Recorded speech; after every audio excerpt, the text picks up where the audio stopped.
everybody, welcome back from our brief break. The upcoming panel is on how to respond to the food security crisis globally and at home.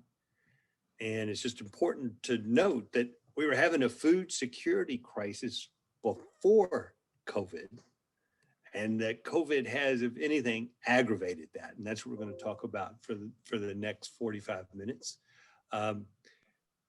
Our panel is Caitlin Welsh, Director of Global Food Security of the Global Food Security Program at CSIS, Barron Segar, President and CEO of World Food Program USA, and Tjada McKenna, Chief Executive Officer of Mercy Corps. Michelle Nunn, the President and CEO of CARE USA, is going to moderate this panel. We'll take questions from the audience at 1:15. So please use the Q&A function at the bottom of your screen. I'm going to hope everybody knows how to do that, where it says more, click on more. There'll be a drop down. One of them's Q&A. I'm going to ask the questions. Michelle asked that I do that, but y'all need to help me out by making your questions concise and questions it in a question mark and not a statement. And at this point, Michelle, I'm going to turn this over to you. So you're on. Thank you very much. Charles, thanks so much. It's wonderful to be here, and I think we have a great panel to continue what I was already the beginning of a terrific conversation and such an important one. And I think we can all agree upon the extraordinary nature of this moment and this time and the topics that we're taking up here. And I might just start with a few minutes of reflections and a bit about how CARE, which is the organization that I'm affiliated with, is engaged in issues of food insecurity. But I guess we just start by saying, that hunger and malnutrition is still, and is even more so now, the leading sort of threat to lives, well-being, and health, if you were sort of thinking proportionally in terms of people globally. And if you think about, as Charles said, that we have seen growing food insecurity that has been dramatically increased with COVID. And we're going to talk about that. Over the past year, 24 countries are facing or already experiencing acute food insecurity. So I'm tempted to read all of them just because I want you all to know that the sort of monumentality of and the extraordinary nature of the fact that that countries like El Salvador, Guatemala, Honduras, along with Liberia, Nigeria, the Central African Republic, Angola, Afghanistan, Syria, Yemen, the list goes on. Again, 24 countries that are now facing acute food insecurity. And we also know that conflict and climate change have and are causing hunger to go up every year, and we know that that it also impacts populations in different ways. So we know, for instance, that the estimated 60% of the chronically hungry people are women and girls, and that is perhaps ironic because in many countries, they make up the majority of the agricultural labor force. And they are often the main food providers for their household. So we know that we have to address these issues at a systemic level. I'm not going to go into all of the stats, but just know that the UN World Food Program, and Barron can speak to this, have looked at job, wage, and remittance losses to predict. And what they've seen is that hunger globally is pushing millions and millions of people into food insecurity. Global food prices have risen by 38% since January 2020, and so there's just a real extraordinary moment for us all. Just for a moment about CARE, which is a humanitarian organization marking 75 years, we have been from the very beginning engaged in issues of hunger. We were invented with the idea of a care package that was sent to post-World War II Europe those who were displaced and were suffering from hunger. So we know that this is something that we have to address, and we have to do it in a holistic and integrated way, public, private, and voluntary partnerships, and that we have to find really ambitious and audacious, I think, solutions. And so I'll just say a couple of things in terms of maybe some highlights of our work. First of all, over the next 10 years, we hope to reach and impact 75 million people. And the majority of them will be women and girls.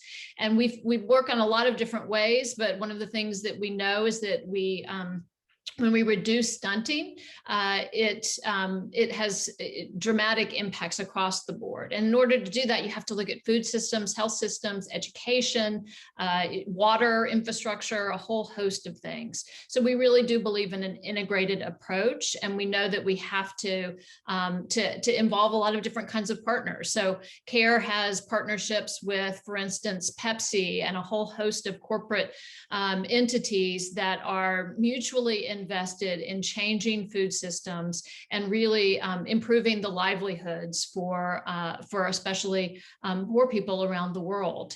And so, again, just one example is with our partnership with Pepsi, we are engaging 420,000 small-scale farmers.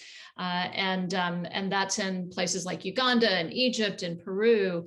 So we also have started over this past year, and we're going to talk about U.S. Food insecurity as well, responding in the U.S., because we've seen this incredible need that's been precipitated by COVID, but that has also been growing. So we have to be able to address what is estimated to be the additional 8 million Americans who are already living in poverty that have increased over the 41 million that were already existing under those safety nets. And so CARE has, for instance, delivered over 6 million meals to at-risk populations over these last 12 months. And finally, I would say, I think we all recognize that we have to address these challenges at a global and systemic level. So CARE is one of the co-anchors of the UN Food System Summit with Action Track 4, which is focused on equitable livelihoods, really making sure that those who work in food systems are able to have nutritious, equitable foods and also just livelihoods. So we have a lot to explore, I think, today, and we have an extraordinary panel to do so. Charles has already introduced the panel. I think you all have the opportunity to see their bios. I could say a whole lot about each one of them, but let me just start by asking them to help set the sort of framework for the conversation at a base level, which is, it's not necessarily intuitive to understand how COVID has made food insecurity so much worse, both globally and in the US. So can you just maybe walk us through that? And Tjada, maybe I'll start with you for that question. Thank you, Michelle, and it's an honor to be here. Thank you to the World Affairs Council for the invitation. Mercy Corps, we are a humanitarian organization that's known for our work, especially in fragile and food insecure contexts.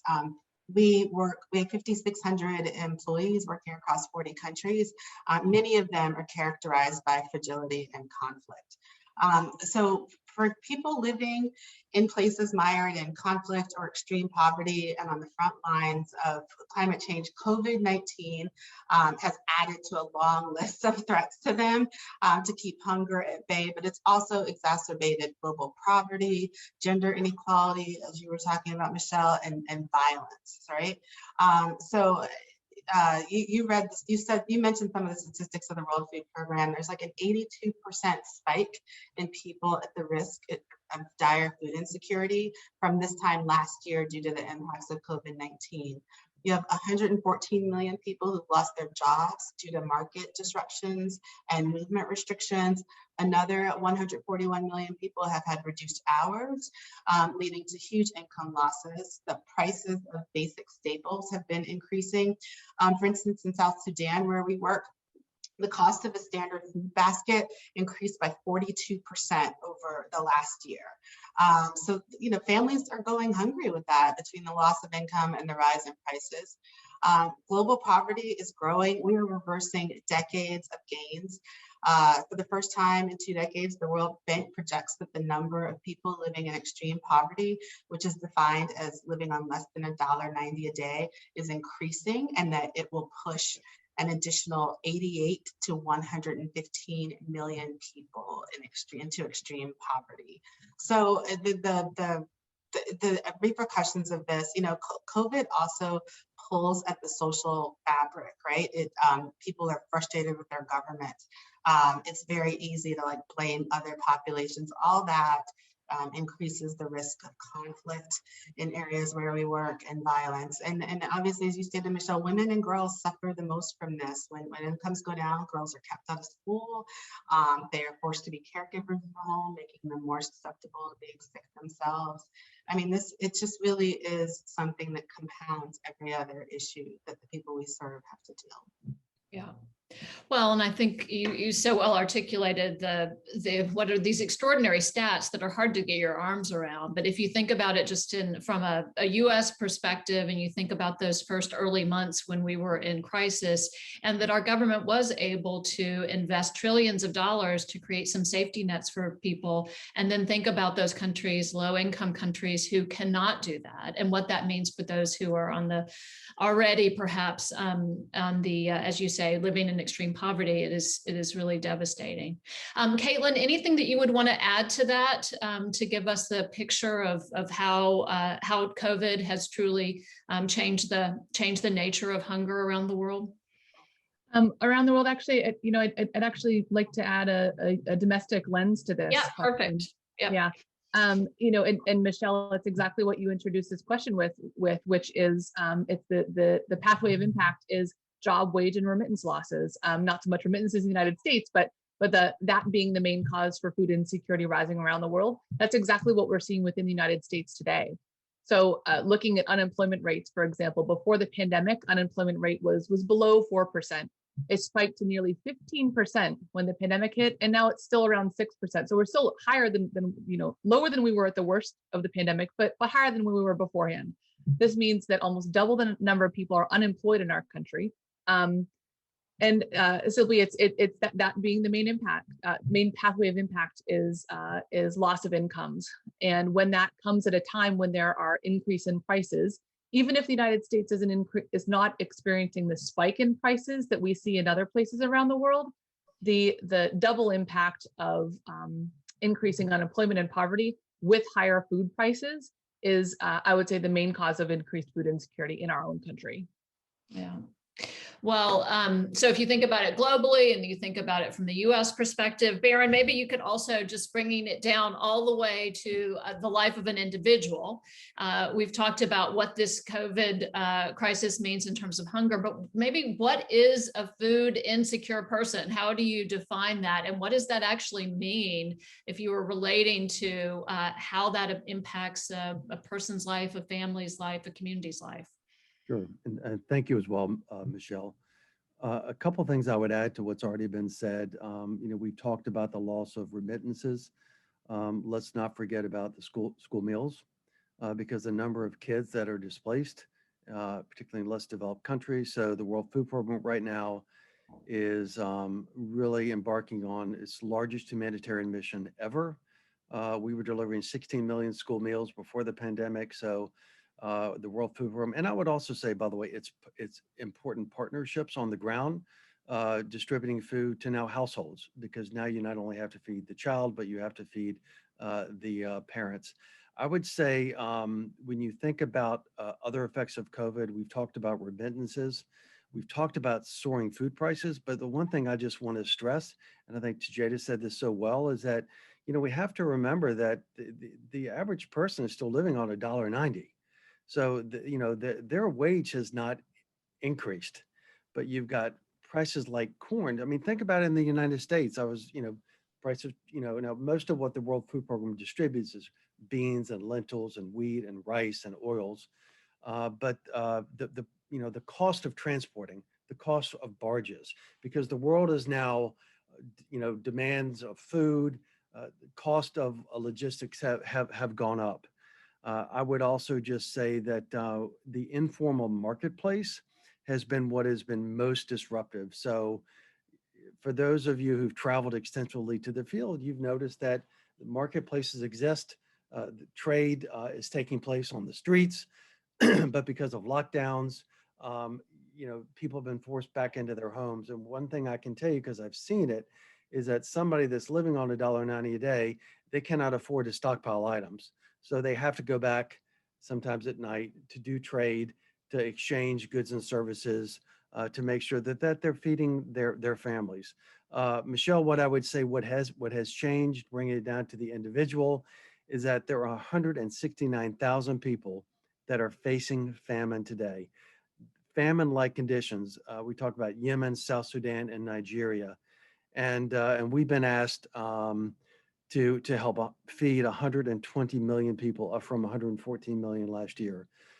This is, we're voluntarily supported, but I would say our task has never been bolder. We've never been asked to feed and help so many people over the course of the coming year. And I would say, I call it the three C's. It's COVID, it's climate, and it's cost. The costs have gone up significantly. Yeah. Well, and as you say, to bring it down to an individual, if you think about someone who was already living in extreme poverty and was dependent on a daily wage, perhaps by going into the market on a daily basis, if they're precluded from going to the market, precluded from actually making a wage, prices are going up. It's a truly desperate situation without a lot of hope. And so it does call upon, I think, humanitarian organizations to help meet the immediacy of this need. And Tjada, your organization is one of the humanitarian organizations that is doing that. Can you speak a little bit to how you're responding and how you're also balancing the immediacy of the need with the capacity to help people build sustainable solutions and resilient sort of food systems? So we were able to keep 90% of our existing activities operational and functional, which obviously that came at a higher cost and a greater risk of our teams. And we adapted a lot of our programming to add in the COVID element. So we provided greater access to clean water and personal protective equipment, helps them to cope with lost work. So for instance, in Venezuela, we increased our emergency cash assistance to people and worked to put cash vouchers and other things in place in communities where they hadn't existed. We did job training in Ethiopia. We did a fund for domestic workers to get that, knowing that they would not be able to work. And we also doubled down on the mitigation of social tension as well. So in Nigeria, we launched a rumor tracker in northern Nigeria. So where we saw things crop up about so-and-so's carrying this, we used every channel we had to dispel those rumors. The same in East Africa, we have a digital agriculture thing called AgriFin. And while we were giving farmers information on locust outbreaks and others, we were also countering rumors and talking about where people could get food and doing other things. We also even did our own small stimulus payments to really small enterprises to help keep them employed. So we really doubled down in terms of protective things against COVID, but also really tackled head on the lost income, trying to support small and medium businesses, and really scaling up some of our conflict prevention work, just with things like rumor tracking or social cohesion activity. Yeah. It's an overwhelming amount of things at once, I think, which is hard. And I think it's also, I mentioned, I think 24 countries, it's hard to galvanize attention to the threshold of crisis around the world in so many places at once. Barron, yeah, go ahead, Tjada. I said it just compounds one thing on top of the other. Yeah, absolutely. Barron, maybe you also want to speak to how you started to talk a little bit about WFP's response and how you're trying to rise to this moment. So I would point out our partnership with CARE. Some people may not know, Michelle, that the World Food Program and CARE, we partner in over 10 or 11 different countries working together. So it's the power of partnership. And I would say partnership with the private sector as well. Much how we partner with the UPS and the UPS Foundation, because I got to give a shout out to them since this is the Atlanta Affairs Council. But I would say, our business model has changed over the past few months. We've had a deep field presence for over 60 years in most of these countries. We're using more mobile and satellite technology to track where hunger is going. We're doing larger shipments, airdrops. But I would say most importantly, we're doing more what cash-based transfers. So, for a mother of four, we would say give this mom a cash-based transfer. So it's $75 to feed a family of four for the course of a month. You give this person a cash-based transfer. They can then go locally where it's available locally to a farm, to a shop to buy their product. Where there are no systems in place such as this, we will do a lot of work with smallholder farmers to make sure that we're training them, working with them. Over 140,000 farmers we trained last year around sustaining their crops, doing better inventory and better business models. I would say just a couple other things. Something that I didn't know that the World Food Program did when I started a year and a half ago, the number of bridges and roads that we rebuild, because being a transportation hub, products have to go from point A to point B. And then I talked about school feeding, where we're feeding 16 million school children. And the last thing I would say is we really stepped up being the humanitarian logistics arm for the UN. On any given day, we have 5,000 trucks, 20 cargo ships, over 100 planes in the air. We helped over the last year transport over 25,000 field workers for 415 different organizations. So again, I'm going to say it's the power of partnership. No one organization does it alone, but when we work together, we find that we each have strengths and weaknesses. And when we work together, we find that we can kind of deliver the best and that we're at our best. Yeah. Let me ask a follow-up question to you and Tjada, if you want to just highlight maybe how the private sector is engaging in this work, and maybe you want to give an example. So, okay, so yeah, sure, I'll start. I would say that I've really been humbled by the private sector support. And when we talked about the private sector, most people think about big companies and large foundations.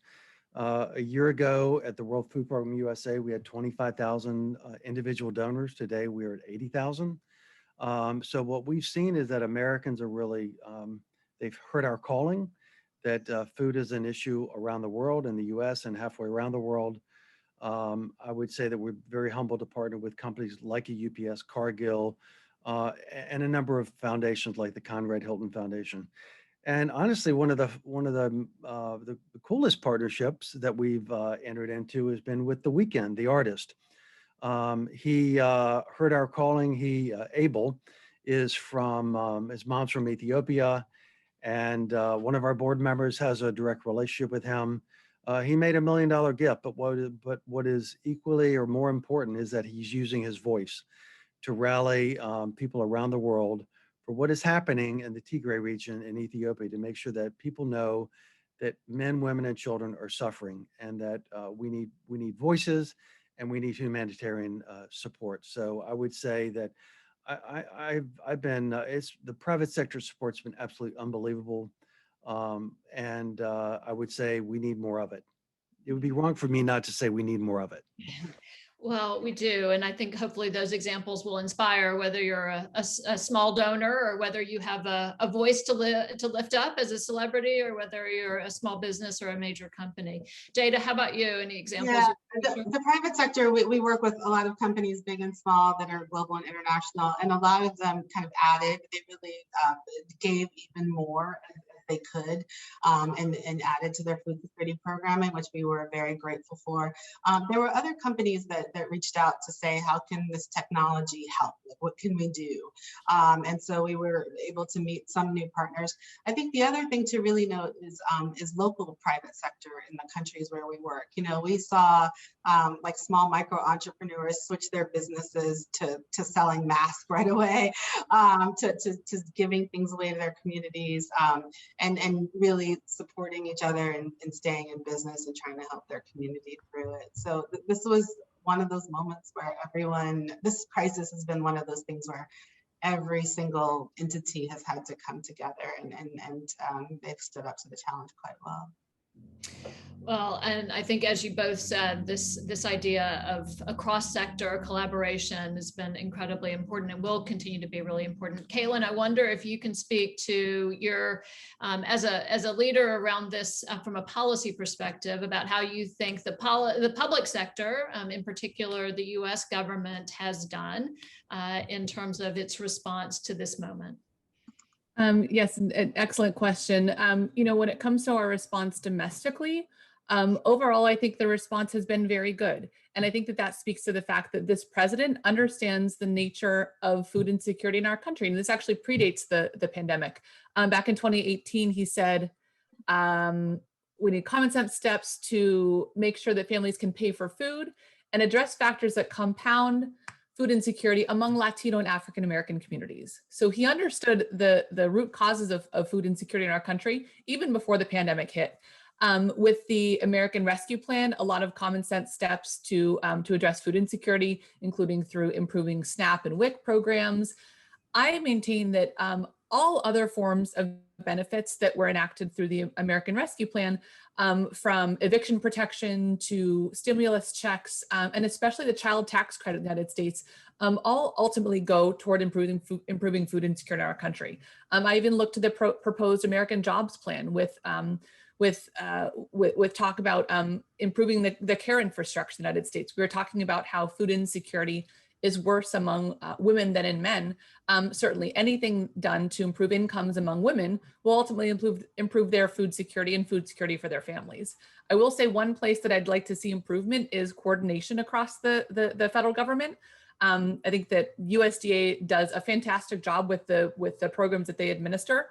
I do think that food insecurity in our country is a challenge that no one department or agency is equipped to handle. So I'd like to see better coordination at the federal level. And I'll be very interested to see if the administration responds to increased calls for a White House hosted food and nutrition summit, since we haven't had one in about 50 years in our country. That sounds like a good teaser, and hopefully would be a likely prospect or a hopeful prospect. So much of the agenda, I think, has been heralded as really having, as you noted, potentially long-term impacts on poverty and therefore on hunger. How optimistic are you that some of these more short-term safety nets that have been put in might find lasting implementation or investment capacity and political will behind them? Certainly, I am hopeful that things like the child tax credit will that we'll have those in for the long haul. I think too that improvements to the boost to SNAP, it's possible that could continue. I think that also the pandemic shed light on gaps in our safety net system. So, for example, WIC which is the Supplemental Nutrition Assistance Program for Women, Infants, and Children. Policymakers realized, or at least they realized before, and there was a new spotlight on the fact that was well undersubscribed. So I think that there's a lot of attention going to how to improve that and improve enrollment in social safety net systems like that. So I'm hopeful that we'll see long-term benefits in our own social safety net systems at home.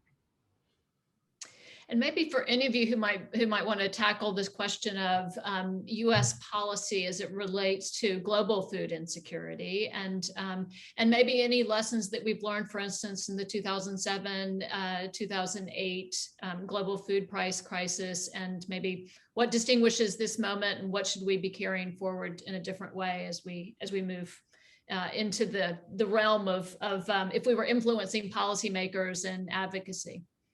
I will. Caitlin got us off to an excellent start, and Caitlin and I worked for years together trying to improve U.S. coordination on food and nutrition. So it is quite tough, and I am hopeful that the Biden administration will pick it up. There are a couple of things that I think the U.S. government should do and think about in its programming. One is really move to multi-year funding in emergencies, right? So people think of this acute right-of-way funding, when in reality this is creating multi-year problems of hunger and poverty escalation. The other piece is, here's an interesting stat. So there were 155 million people across 55 countries who were food insecure in 2020. 2/3 of those people were in 10 fragile and conflict afflicted countries like South Sudan, Yemen, Northeast Nigeria. And South Sudan, Yemen, and Northeast Nigeria, by the way, have already seen famine conditions. So really doubling down on the long-term humanitarian aid in those places, but also Congress enacted a new law last year that was pushed by NGOs called the Global Fragility Act that really called on the US government to look at the underlying causes of conflicts, both like in research and in practicality, and address those. And I think that's quite important, since that's where 2/3 of the most hungry and fragile and insecure people are. The other thing gets to just the American Rescue Plan, which was great. We need to get that money to the communities as soon as possible and make sure that money is addressing the full range. So there's a lot of money for COVAX and specifically for getting vaccines and arms, but there's a distribution cost to getting vaccines and arms and to going to the most vulnerable and challenging places. And that requires money and other funds. So we are hopeful to see that happen as well. So what I would add is the US government is the largest contributor to the World Food Program, representing about 40% of our entire annual budget.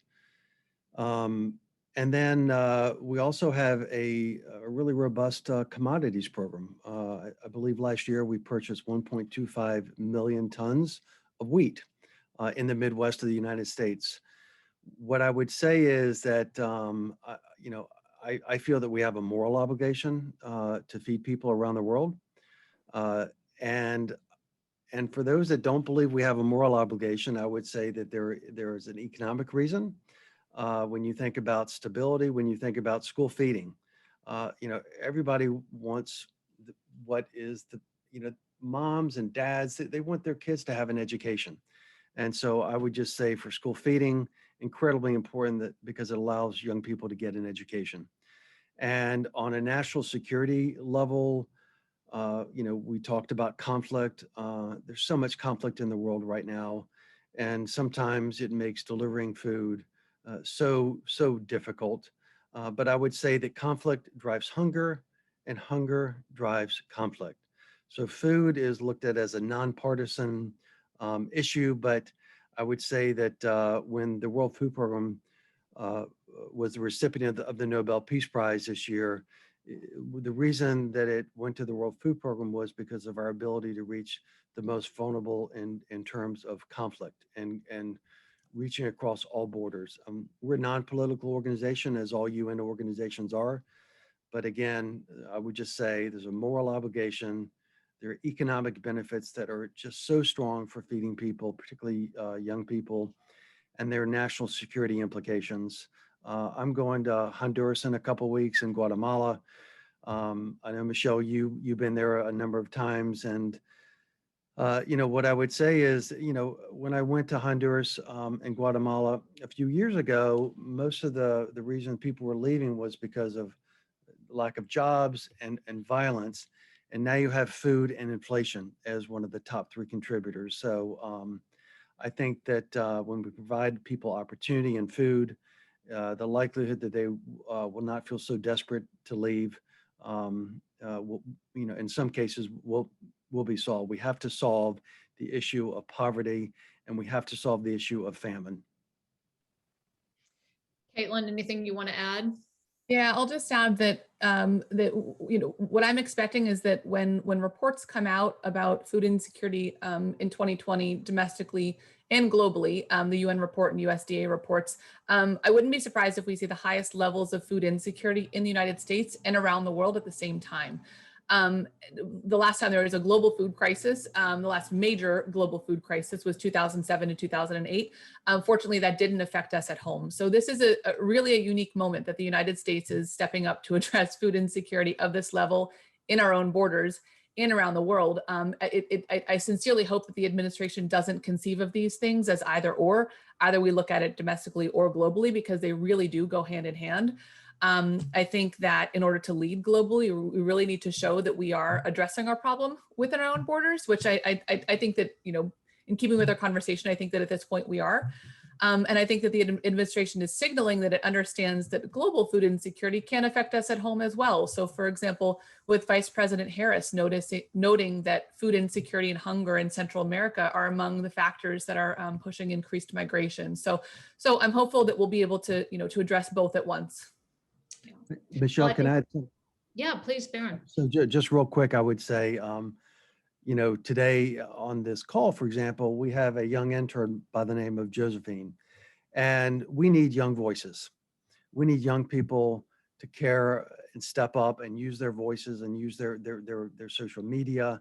But one of the things that excites me right now is there are a lot of young people are taking an interest in what's happening here at home and halfway around the world. So, I would just say that, as we're on this panel today, what's so exciting to me is that we have young voices stepping up and using their voice for change. And I would just encourage everybody to, whether you have kids and you're in the workplace, but we need voices. We need everybody's voice to raise this issue as the #1 agenda. Well, that's a really great segue into sort of my last set of questions before we turn it over to the larger Q&A. And I guess I would just point to, and the answers that you all just shared, I think show the inextricable nature of the challenge. And it's inextricable. Our own destinies in the US are inextricably tied to the destinies of people around the world, whether that's around COVID or whether that's around hunger. I think, Tjada, you pointed to the importance of the long-term dimensions of this, and Caitlin, you did as well. Also, the importance of our figuring out how to target where are the areas that can make the greatest difference. For instance, a very high percentage of people who are living on the brink of potential famine are in a small number of countries relatively, and how do we target our attention in that regard? And then I would also say, this is an important conversation around health, and I think some people might sort of not always conflate, well, how does health provision fit in with food insecurity? And Tjada, Mercy Corps had a report in which they estimated that 9 million people die each year of hunger and malnutrition. So that still is eclipsing the number of people, for instance, that are dying from COVID and many other diseases. So how do we lift this up, as Barron, as you said, to really understand the paramount importance of our addressing hunger as one of the fundamental building blocks, not only from a humanitarian perspective, but also from an economic perspective, from a national security perspective. And I think you all have certainly made that case today. Because it can feel complex and overwhelming, maybe I'll ask you all, is there something that you can share that is giving you hope about this moment? Barron, you talked about young people, but maybe Tjada and Caitlin, you could talk about what's giving you hope that we can build upon and that we can come to some solutions. Yeah, it's kind of sad that this is hopeful, but I think this pandemic has really laid bare inequities in the system, and because we've seen it in our own communities of people lining up for school lunches and cars for days and free food giveaways. I'm hopeful for a greater empathy for those around the world who have less of a social net than we do here in the US, and for our neighbors who need that social net. It's not all about personal will, or there are a lot of things that can drive people into hunger and poverty. And so I'm hoping there with greater awareness of that, there'll be more empathy and more determination to address it. Wonderful. Let's hope maybe humility and solidarity will be born from this very difficult time. Yeah, and sure. As for me, I'm hopeful because I sense that that policymakers and other leaders are expressing the willingness to look at these challenges differently. I think for a long time after the 2007-2008 global food price crisis, we were taking the same approach to food insecurity, even though the world was changing. And I'm sensing right now that, no one is not paying attention to food security because the challenge has been in front of our face in the United States and around the world. But I think people are recognizing that demographics are shifting, impacts of climate change are only increasing.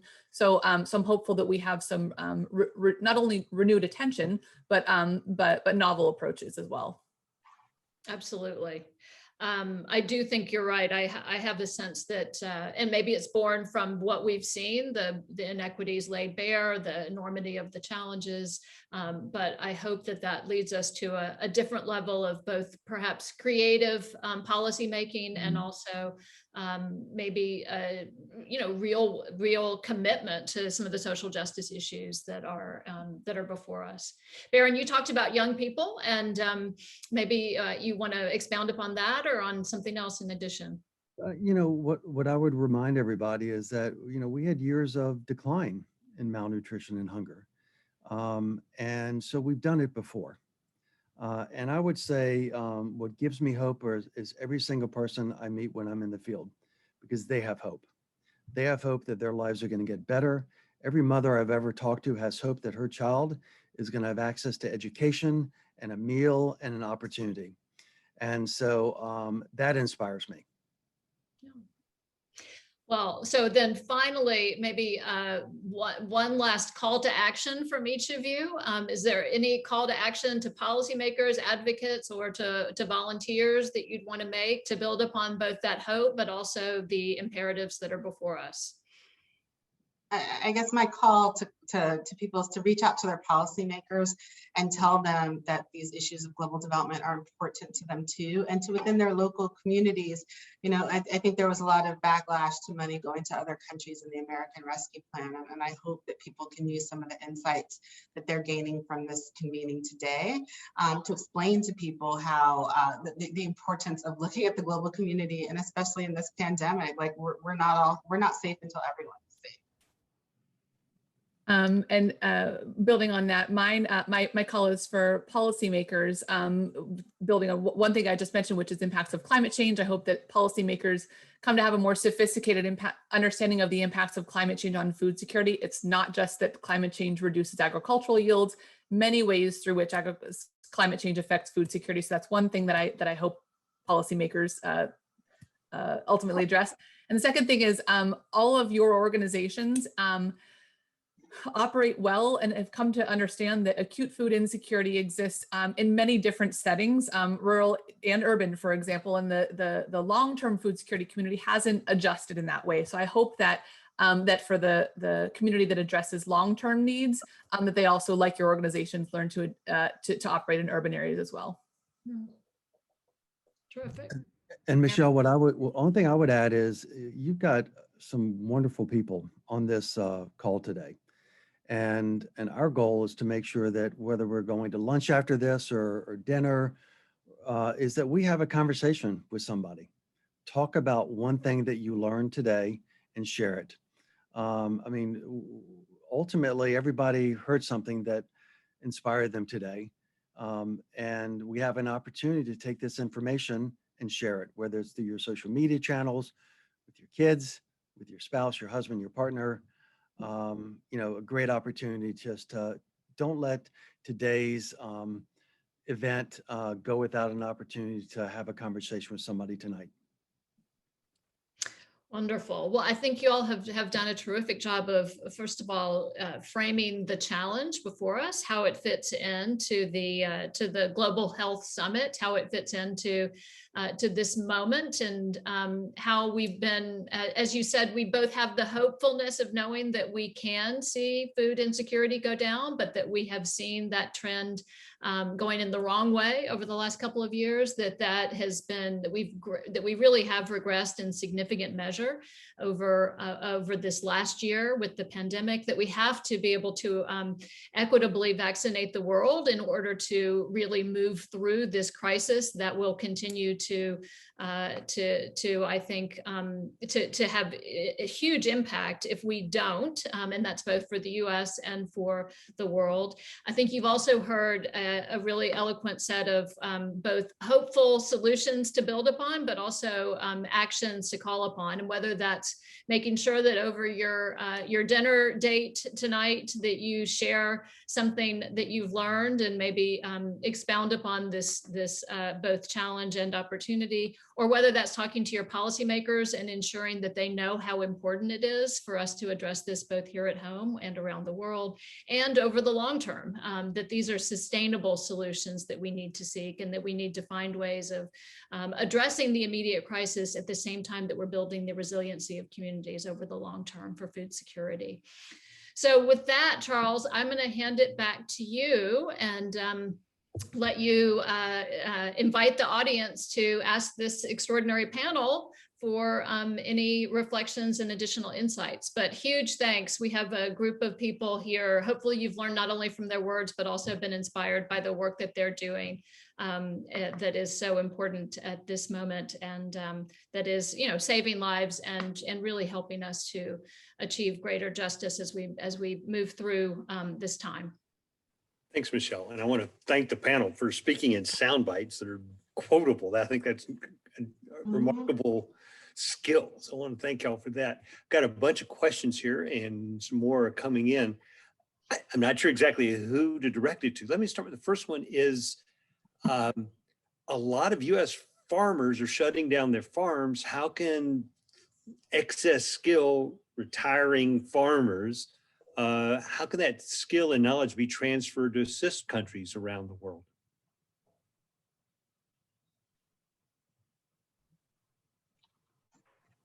So I'll take a stab at that. There are some great programs. I know the U.S. government has a program called Farmer to Farmer, where there is information exchange between them.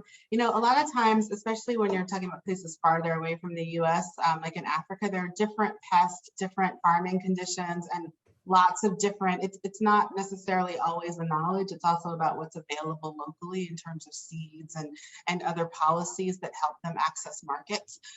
So I think, there is some technology exchange that can happen, but there's a lot more in terms of policy changes and availability in markets and other things that will that would be needed. I would add, for those who were in the farming community, share your innovations with us. We have a program at the World Food Program called the Innovation Accelerator. They're looking at ways of farming that, for example, that require different types of seed, different types of fertilizer.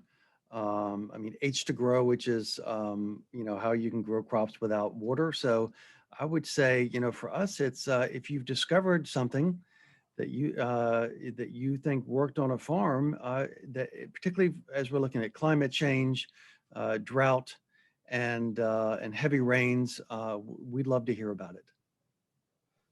That's great. Julie Howard asks about the unexpected uptick in the use of digital technologies during the pandemic.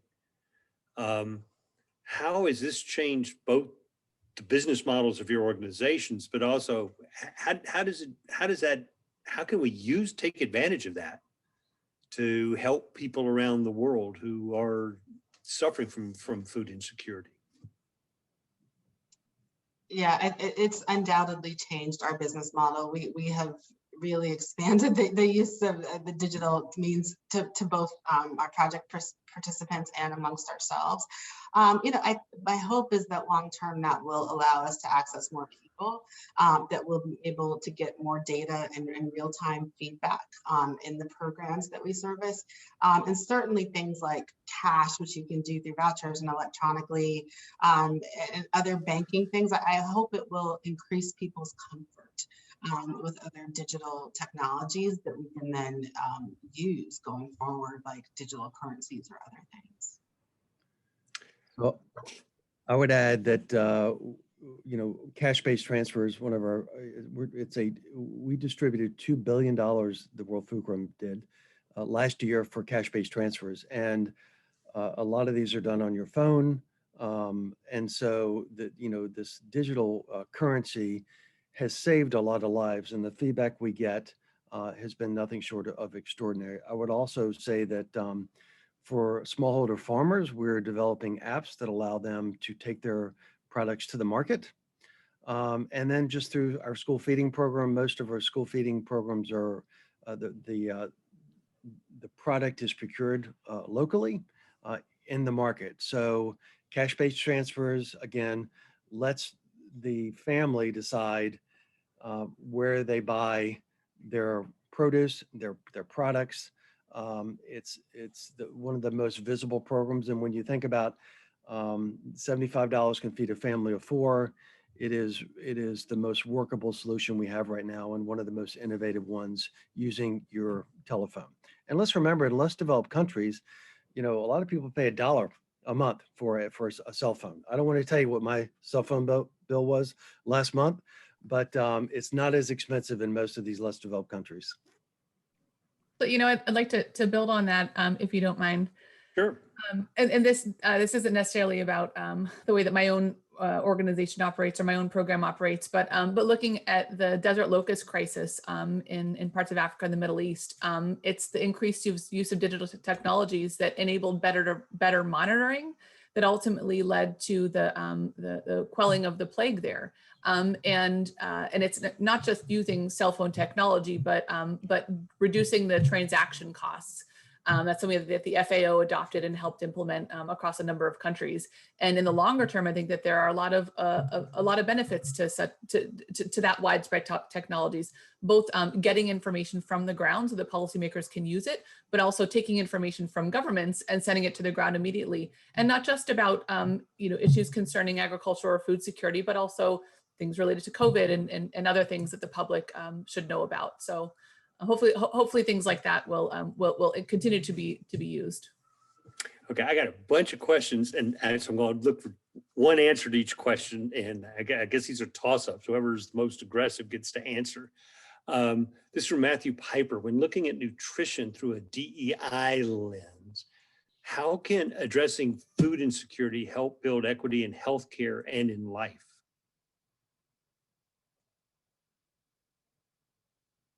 So I can take a stab at that. First of all, shout out to Matt and Open Hand Atlanta, which is one of the most effective organizations in Atlanta. What I would say is we talked about malnutrition earlier and the implications of a malnourished person. And so I'll use HIV/AIDS as a perfect example here. And we also saw this with COVID. Somebody who is malnourished is more likely to see the effects of COVID.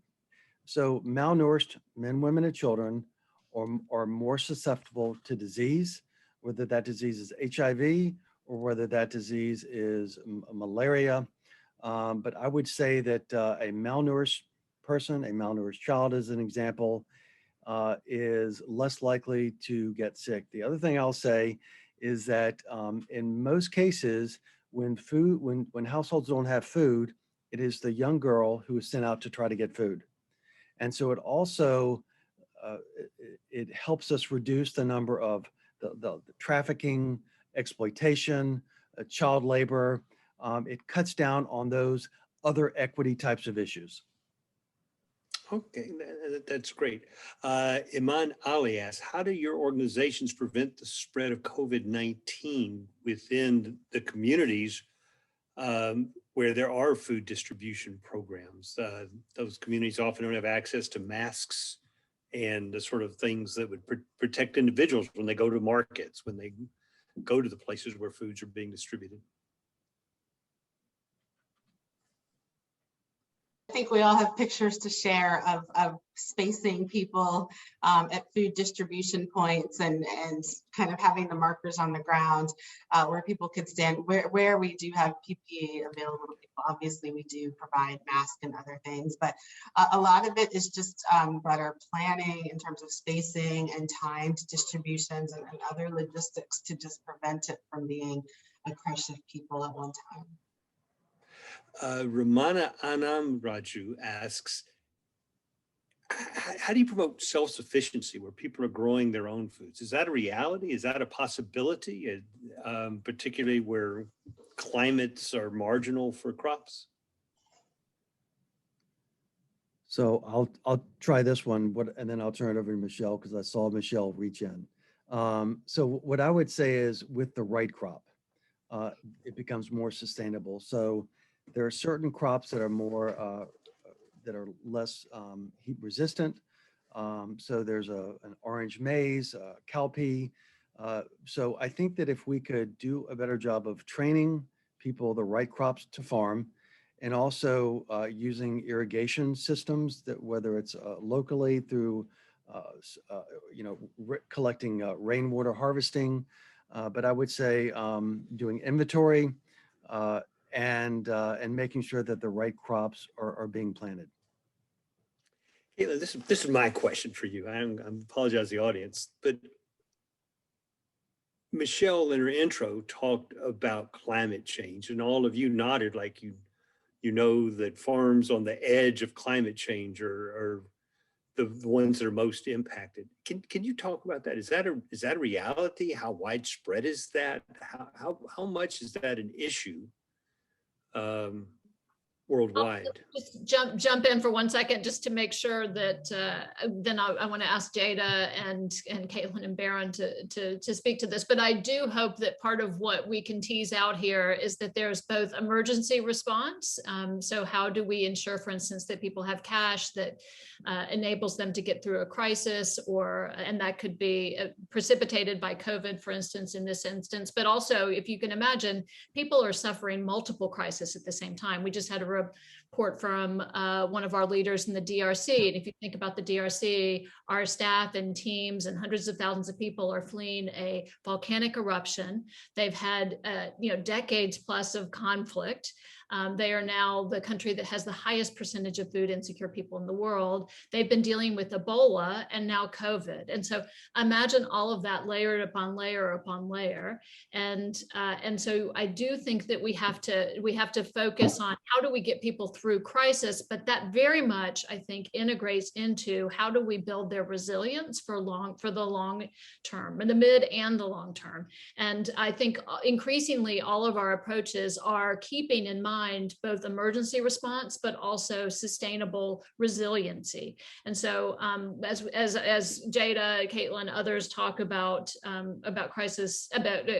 climate change and the crisis there, I do hope people see that we need to be able to respond to this emergency, but we also need to be able to invest in the resiliency and capacity of people around the world to move out of food insecurity into sustainable approaches. But let me ask my colleagues to address the climate change question in particular. Yeah, I think Michelle started to cover that really well.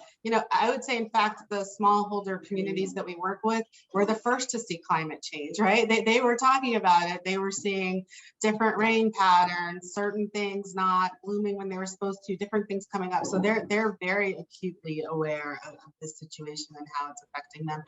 Some of it is some of the ways to adjust are going to come through technologies, like different types of crop varieties that can withstand different things. But Michelle's absolutely right that resilience factor is a huge part of it, because climate change is going to put more communities on the move. So you just need to think of social cohesion. In northern Nigeria, we have been working with pastoralists on chickens, and then because you can take your chickens with you versus other things. So helping people to think about things and livelihoods and ways to do agriculture that may not be as dependent, and also helping people to just be resilient against disasters. The first responder for almost every disaster like this volcanic eruption in Goma, it is like local community and local entrepreneurs and local stores. So what can we do to be helping the local ecosystem versus just thinking about what comes from outside? Tjada, you get the last word. That was it. We're at 1:28 and our next speaker is starting at 1:30. We need a couple of minutes to get ready. I want to thank y'all. This has just been an extraordinary panel. Great information. And I'm going to quote Barron here at the end that it's dangerous.